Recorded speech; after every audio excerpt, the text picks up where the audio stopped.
हरियाली अमावस्या की व्रत कथा।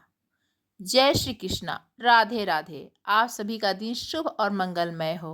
आप सभी को हरियाली अमावस्या की ढेरों शुभकामनाएं। आज सावन मास की अमावस्या तिथि है, जिसे हरियाली अमावस्या के नाम से जाना जाता है। सावन मास की अमावस्या तिथि का विशेष महत्व है। इस दिन भगवान शिव और माता पार्वती के साथ पीपल की पूजा करने का भी विधान है।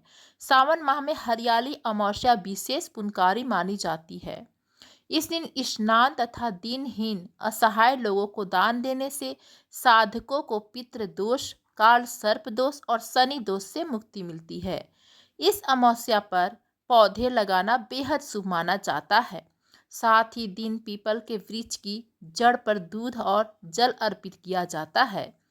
इससे साधकों को देवताओं और पितरों का आशीर्वाद प्राप्त होता है। कहा जाता है कि हरियाली अमावस्या के दिन बुरी शक्तियों से बचने के लिए भगवान शिव की पूजा अत्यंत महत्वपूर्ण हो जाती है। ऐसे में इस दिन भगवान शिव का रुद्राभिषेक करवाने का बड़ा महत्व है। इस दिन रुद्राभिषेक करवाने से साधक को भगवान शिव का आशीर्वाद प्राप्त होता है। मान्यता है कि अमावस्या के दिन पीपल की पूजा करने के बाद कथा सुनने व पढ़ने मात्र से जीवन के सभी कष्ट दूर हो जाते हैं। तो आज मैं आपको सुना रही हूँ हरियाली अमावस्या की बड़ी ही दुर्लभ कथाएं। तो इन कथाओं को बड़ी ही श्रद्धा और प्रसन्न चित्त मन से पूरा अवश्य सुनिएगा। बहुत समय की बात है, एक राजा महल में अपने परिवार के साथ सुखपूर्वक निवास किया करता था। उसका एक पुत्र था जिसकी शादी हो चुकी थी। राजा की पुत्रवधि ने एक दिन रसोई में मिठाई रखी हुई देखी तो वह सारी मिठाई खा गई। जब उससे पूछा गया कि सारी मिठाई कहाँ गई, तो उसने कहा सारी मिठाई तो चूहे खा गए। पुत्रवधि की यह बात चूहों ने सुन ली और वे इस गलत आरोप को सुनकर अत्यंत क्रोधित हुए। इसके बाद उन्होंने राजा की बहू को सबक सिखाने का निश्चय कर लिया। कुछ दिनों के बाद महल में कुछ मेहमान आए। फिर क्या था, चूहों ने सोचा कि यह अच्छा मौका है। राजा की पुत्रवधू को सबक सिखाने का बदला लेने के लिए चूहों ने बहू की साड़ी चुराई और उसे ले जाकर अतिथि के कमरे में रख दिया। जब सुबह सेवकों और अन्य लोगों ने उस साड़ी को वहां पर देखा तो लोग राजा की बहू के चरित्र के बारे में बात करने लगे। यह बात जंगल में आग की तरह पूरे गांव में फैल गई। जब यह बात राजा के कानों तक पहुंची तो उसने अपनी पुत्रवधू के चरित्र पर शक करते हुए उससे महल से निकाल दिया। राजा की बहू महल से निकलकर एक झोपड़ी में रहने लगी और नियमित रूप से पीपल के एक वृक्ष के नीचे दीपक जलाने लगी। इसके साथ ही वह पूजा करके गुड़ धानी का भोग लगाकर लोगों में प्रसाद वितरित करने लगी। इस प्रकार कुछ दिन बीत जाने के बाद एक दिन राजा उस पीपल के पेड़ के पास से गुजरे जहां उनकी बहू हमेशा दीपक जलाया करती थी। इस दौरान उनका ध्यान उस पेड़ के आसपास जगमगाती रोशनी पर गया। राजा इसे देखकर चकित रह गए। महल में वापस आने के बाद उन्होंने अपने सैनिकों से उस रोशनी के रहस्य का पता लगाने के लिए कहा। सैनिक राजा की बात मानकर उस पेड़ के पास चले गए।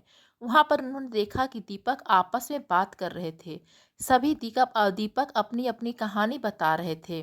तभी एक दीपक बोला, राजा के महल से हूँ। महल से निकाले जाने के बाद राजा की पुत्रवधू रोज मेरी पूजा करती है और मुझे प्रज्वलित करती है।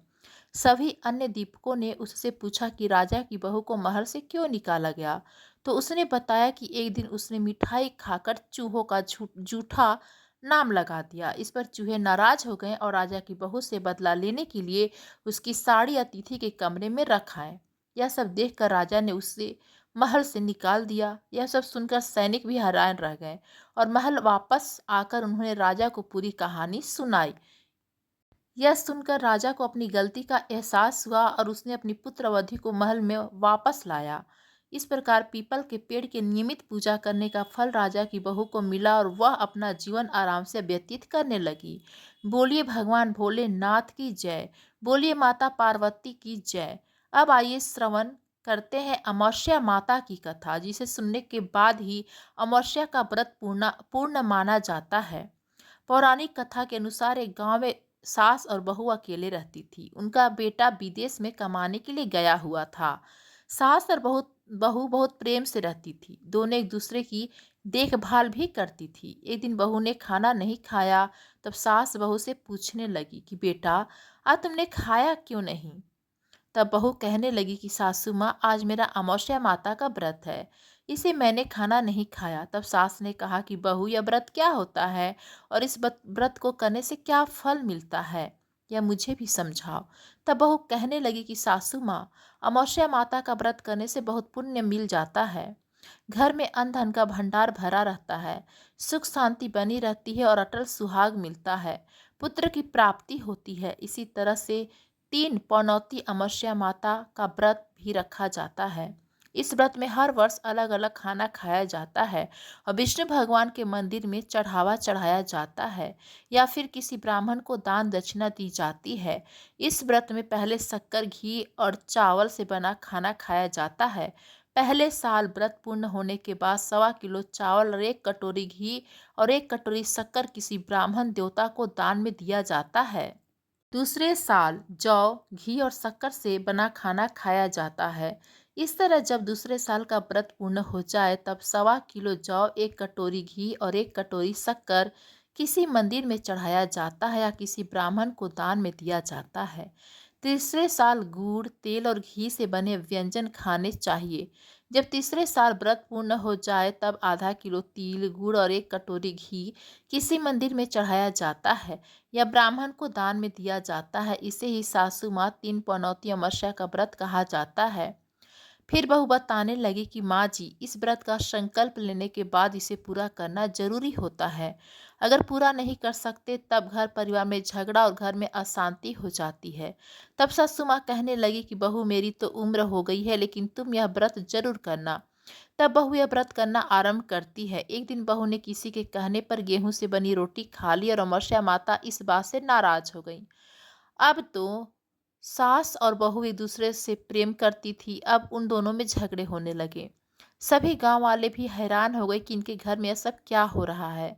सास अपनी बहू को कहने लगी, जब से तू हमारे घर में बहू बनकर आई है तब से हमारे घर की लक्ष्मी चली गई है। तुम हमारे लिए बिल्कुल भी शुभ नहीं हो। तब बहू ने कहा कि माँ जी, आपके घर की लक्ष्मी चली गई है तो मुझे बताओ कि कहाँ मिलेगी, मैं लक्ष्मी को लेकर आऊंगी। तब सासू माँ कहने लगी कि बहू, लक्ष्मी तुम्हें समुद्र के बीच में भगवान विष्णु के पैर दबाते हुए मिलेंगी। यह सुनकर बहू यह कहकर चली जाती है कि माँ जी, अब तो मैं लक्ष्मी जी को लेकर ही आऊंगी, नहीं तो मैं इस घर में पैर नहीं रखूंगी। ऐसा कहकर बहू लक्ष्मी की खोज में चली गई। जब बहू लक्ष्मी की खोज के लिए निकली तब उसे बीच रास्ते में गाय माता मिली। गाय बहू से पूछने लगी कि आप कहाँ जा रही हैं। तब बहू कहने लगी कि गाय माता, मेरी सास कहती है कि मेरे आने से घर में अन्न धन की कमी हो गई है और उनके घर की लक्ष्मी चली गई हैं, इसलिए मैं लक्ष्मी को लेने जा रही हूँ। तब गाय माता कहने लगी कि बेटी, अगर तुम जा ही रही हो तो भगवान से मेरे बारे में भी पूछ लेना। तब बहू कहने लगी कि ठीक है गाय माता, मैं आपके बारे में भी पूछ लूँगी। तब गाय माता कहने लगी कि जब मेरा बछड़ा होता है तो वह मर जाता है, जिंदा नहीं रहता। तुम लक्ष्मी जी से पूछ लेना कि आखिरकार मेरे साथ ऐसा क्यों हो रहा है, मैंने ऐसे कौन से कर्म किए हैं जिसकी सजा मुझे मिल रही है। तब बहू कहने लगी, गाय माता, मैं आपके बारे में जरूर पूछ लूंगी। ऐसा कहकर बहू आगे बढ़ गई। जब आगे बढ़ी तब रास्ते में उसे एक घोड़ी मिली जिसके गले में घंटी बंधी हुई थी। घोड़ी ने कहा, बेटी, तुम मेरे दुख का निवारण लक्ष्मी जी से पूछ लेना। तब बहू कहने लगी कि मैं जरूर पूछ लूंगी। ऐसा कहकर बहू आगे बढ़ गई। आगे जाते ही बहू को एक अंधा और बहरा बुजुर्ग मिला। उसने भी बहू से अपनी समस्या के निवारण के लिए पूछने को कह दिया।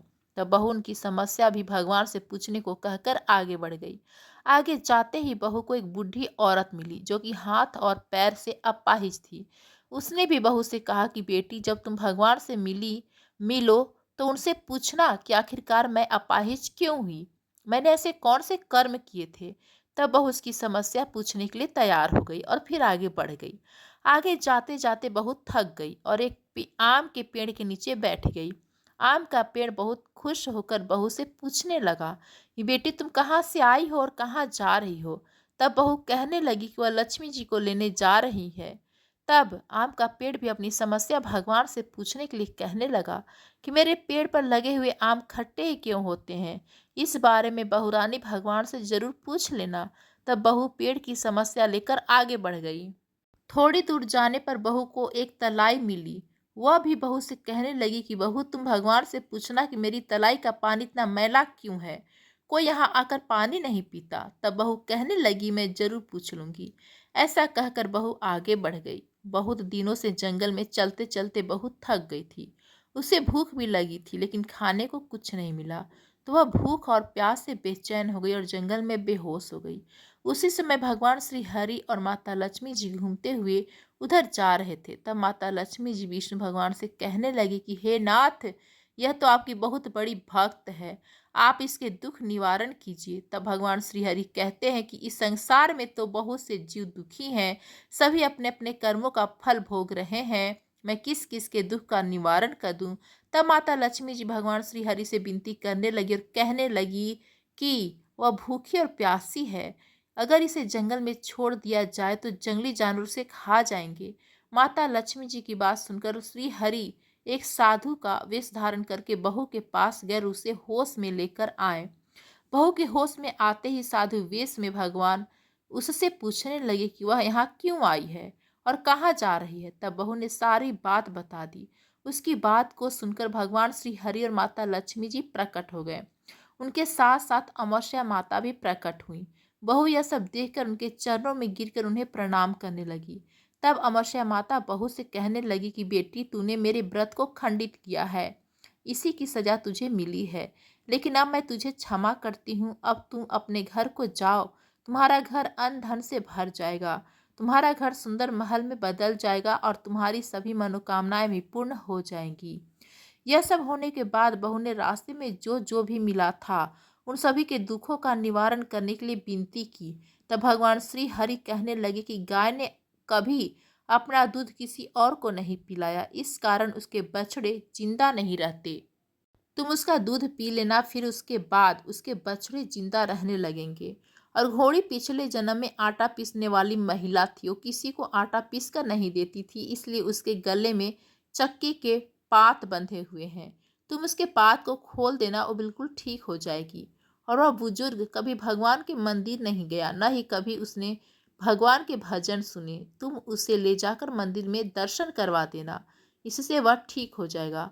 अपाहिज महिला, उसने कभी अपने जीवन में दान पुण्य किया ही नहीं, उसकी यही सजा मिली है। तुम उसके कुछ भी दान करवा देना तो उसकी विकलांगता दूर हो जाएगी। और वह आम का पेड़ उसने तो कभी अपने पेड़ के आम किसी बच्चे को खाने नहीं दिए, इसी कारण उसके सभी आम खट्टे हो गए। अब तुम उस पेड़ का आम खा लेना और उसके बाद से उस पेड़ पर मीठे आम लगने लगेंगे। और तलाई का पानी पिछले जन्म में देवरानी जेठानी थी, जो हमेशा आपस में झगड़ा करती थी, इसलिए उसका पानी मैला है। तुम उसका पानी पी लेना तो वह तलाई शुद्ध हो जाएगी, फिर लोग वहां आकर पानी पीने लगेंगे। इस प्रकार बहू ने भगवान श्री हरि, माता लक्ष्मी जी और अमावस्या माता को प्रणाम किया, उन्हें धन्यवाद दिया और अपने घर के लिए तैयार हो गई। रास्ते में उसे जो जो भी मिला उसकी सभी समस्याएं भगवान के कहे अनुसार वही दूर करती चली गई। सभी ने उसे भर भर कर आशीर्वाद दिया। घर पहुंचते ही उसका टूटा फूटा घर एक सुंदर महल में बदल गया। उसके घर में अब अन्न और धन के भंडार भर गए। अब बहू ने सासू माँ से कहा कि सासू माँ, आपने तो सच में कहा था कि मैं आपके लिए शुभ नहीं हूँ, पर मेरे जाने से ही आपके घर में लक्ष्मी आई हैं। यहाँ आप यहाँ रहें, मैं मरने जा रही हूँ। तब सास ने कहा, बेटी, यह सब तुम्हारी अमावस्या माता के व्रत का फल है जो हमें मिला है। तुम यहीं रहो, अब तुम यहाँ से कहीं नहीं जाओगी। इस प्रकार सास बहू खुशी खुशी रहने लगी। और फिर एक दिन सास का बेटा भी विदेश से लौट आया। फिर क्या था, घर में जब उसने खूब धन दौलत और धन के भंडार देखे, तब उसकी माँ ने सारी बातें अपने बेटे को बता दी। इस प्रकार वे लोग खुशी खुशी रहने लगे और तीनों मिलकर अमावस्या माता के व्रत को रखने लगे। प्रेम से बोलिए अमावस्या माता की जय। हे अमावस्या माता, आप सभी की रक्षा करना। इस कथा को कहने, सुनने और हुकार भरने वाले सभी भक्त के घर में धन्य धान के भंडार भरना, सभी की रक्षा करना। प्रेम से बोलिए अमावस्या माता की जय। तो यह थी मौनी अमावस्या की कथा। एक बार प्रेम से बोलिए अमावस्या माता की जय।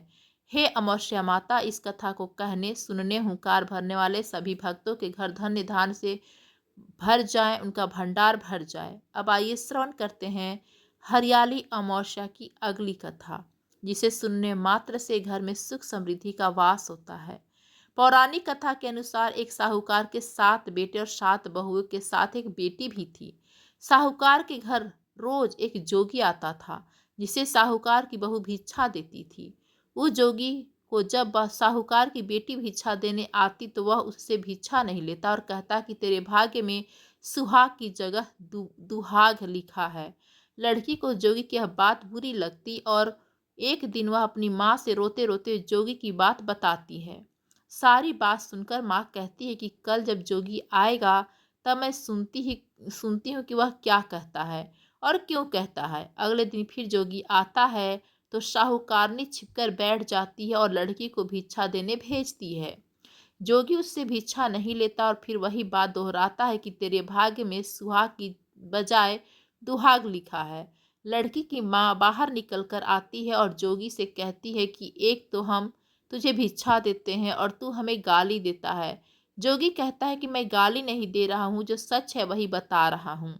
इसके भाग्य में जो लिखा है मैं वही सच आपको बता रहा हूँ। सारी बातें सुनने पर लड़की की माँ कहती है कि जब तुझे सारी बात पता है तो इससे बचने का उपाय भी पता होगा, वह बता दे। जोगी कहता है कि 7 समंदर पार एक धोबन रहती है जिसका नाम सोना है। वह अमावस्या का व्रत करती है, अगर वह आकर इसे फल दे दे तब इसका दुहाग टल सकता है, अन्यथा विवाह के समय सर्प के काटने से इसके पति की मृत्यु हो जाएगी। सारी बात सुनकर माँ रोने लगी और सोना धोबिन की तलाश में निकल गई। चलते चलते रास्ते में तेज धूप पड़ रही थी, जिससे बचने के लिए वह एक पीपल के वृक्ष के नीचे बैठ गई। उसी वृक्ष पर एक गरुड़ के बच्चे अपना घोंसला बनाकर रहते थे। एक सांप आया और गरुड़ के बच्चे को खाने के लिए लपका, लेकिन साहूकारी ने उस सांप को मारकर बच्चों की रक्षा की। कुछ देर बाद गरुड़नी आई और सब जगह खून देखकर साहूकारनी को चोट से मारने लगी। साहूकारनी बोली, एक तो मैंने तेरे बच्चों को सांप से बचाया और तू मुझे ही मार रही है। सारी बातें जानने पर गरुड़नी बोली कि तूने मेरे बच्चों की रक्षा की है, इसलिए मांग जो चाहती है। साहूकारनी गरुड़नी से कहती है कि मुझे 7 समंदर पार सोना धोबिन के हाथ छोड़ दो, और गरुड़नी ने वैसा ही किया। साहूकारनी वहां पहुंच तो गई, लेकिन सोचने लगी कि इसे कैसे मनाऊं।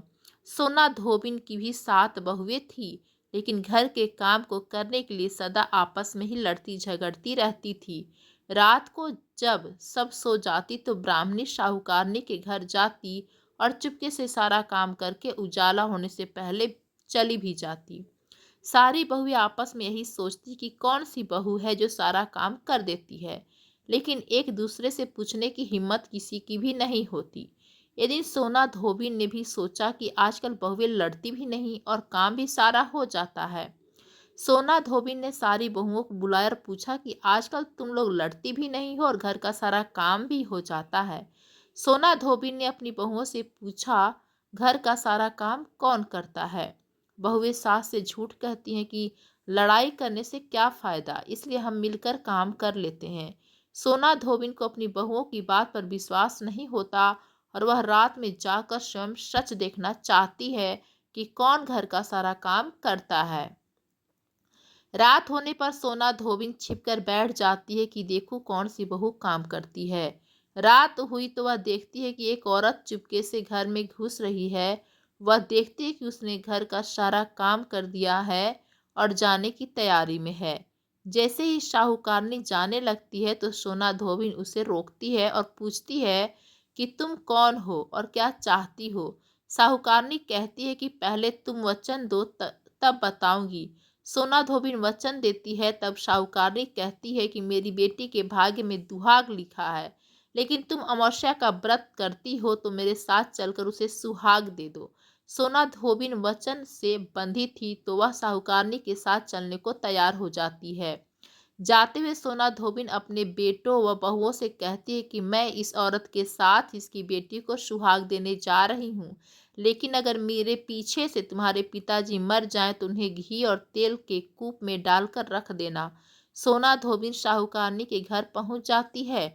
साहूकारनी अपनी बेटी का विवाह करती है तो फेरे के समय सोना धोबिन कच्चा करवा दूध तथा तार लेकर बैठ जाती है। कुछ समय बाद सांप आया और दूल्हे को डसने लगा तो सोना धोबिन ने करवा आगे कर तार से सांप को बांध दिया और सांप मर गया। अब सोना धोबिन ने लड़की को सुहाग दिया और कहा कि अब तक मैंने जितनी अमावस्या की है वह साहूकार की इस लड़की को मिलेगा। सभी लोग अमावस्या माता की जय जयकार करने लगे। सोना धोबिन अपने घर वापस जाने को तैयार हुई तो साहूकारनी ने कहा कि तुमने मेरे जमाई को जीवन दान दिया है, इसे तुम जो चाहो मांग लो। सोना धोबिन बोली कि मुझे कुछ नहीं चाहिए और वह चली गई। रास्ते में चलते हुए फिर से अमावस्या आ गई। उसे पीपल के पेड़ के नीचे बैठकर कहानी कही, व्रत रखा और पीपल के पेड़ की 108 बार परिक्रमा की। पीपल के पेड़ की पूजा के बाद वह घर जाती है तो देखती है उसका पति मरा पड़ा है। अब रास्ते में जो अमावस्या उसने की थी उसका फल अपने पति को दे दिया, जिसके प्रभाव से वह पुनः जीवित हो गया।